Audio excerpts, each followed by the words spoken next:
Dito ko guys sa kabundukan. Yan, lahad-lahad lang ako. Yan. Ito ang lugar dito guys, sa mga wala pang mga bahay. Yan. Ito guys, oh. Mainit na eh. So lakad lang tayo pa. Punta tayong highway kasi walang dumadaang sasakyan dito. Private road ito guys, oh. Wala mga sasakyan dumadaan, pero pag may car ka, oh, private. Yan. Kaya walang sasakyan dumadaan eh. Pupunta akong highway para mag-aabang ng sasakyan. So ito yung lugar dito guys, oh. Yan. Yan. Bundok talaga to guys, oh. Hindi naman bundok pero maraming puno lang. Yan.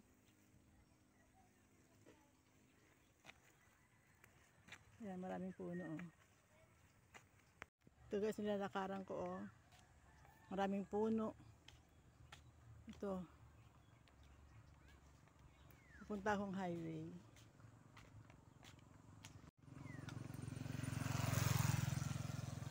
Pupunta akong highway guys. Nagugutom na kasi ako. Kakain ako dyan sa highway, sa bayan. Yan. Lahad-lahad lang ako. Hindi ka na mainit dito guys, oh. Maraming puno talaga. Yan ang view. Yan. Nasa yan. Sobrang pawis ko na, oh.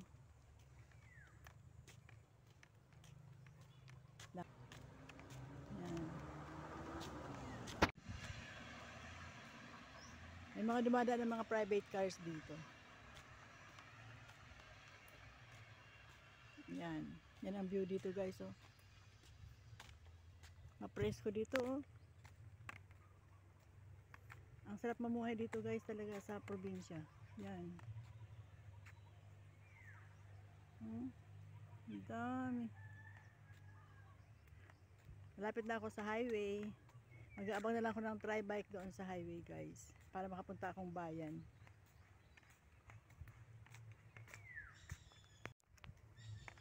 Yan ang nilalakaran. Yan.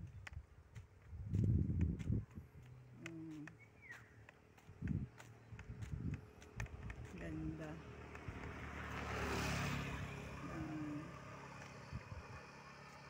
Yan ang kapaligiran, oh.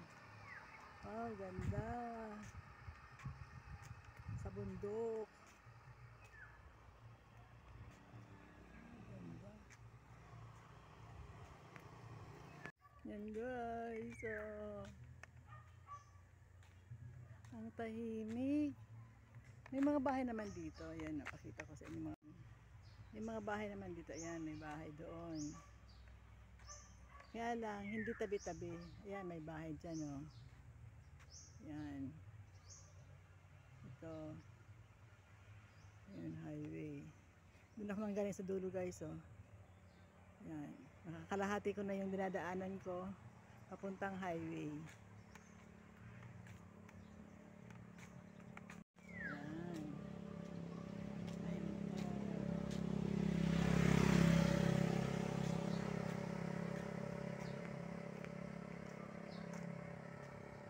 Ang sarap sa probinsya.